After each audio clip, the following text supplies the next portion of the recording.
Missionnaire ou missionnaire en vacances?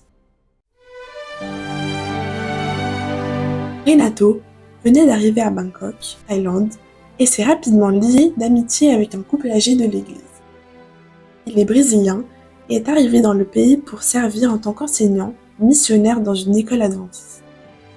En quelques jours, Renato et le couple âgé se lièrent d'une amitié et se sentirent bientôt comme une famille proche. Un jour, l'homme a demandé à Renato: « Êtes-vous un missionnaire ou un touriste ?» C'était une question profonde. Renato ne savait pas quoi répondre. Il ne savait pas trop ce qu'il faisait dans le pays. La Thaïlande est un pays qui accueille chaleureusement les touristes et les missionnaires peuvent se distraire avec les activités de loisirs. Quelques semaines plus tard, Renato reçoit un appel. « Renato, viens vite, ton ami est en train de mourir. » Lorsqu'il est arrivé chez son ami, il a appris que le vieil homme était décédé. Renato était en état de choc.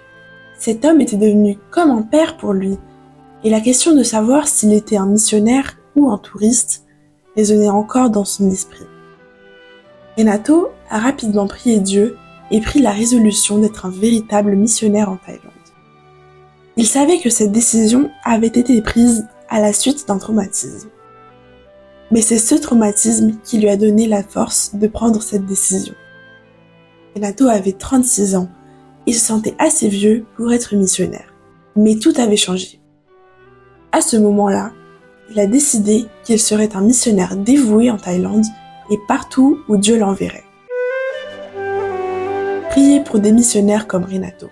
Proclame le retour prochain de Jésus dans des pays qui ont tant besoin d'espoir. Une partie de l'offrande de ce trimestre contribuera à l'évangélisation de 4 projets dans le Pacifique Sud. Donnons avec joie.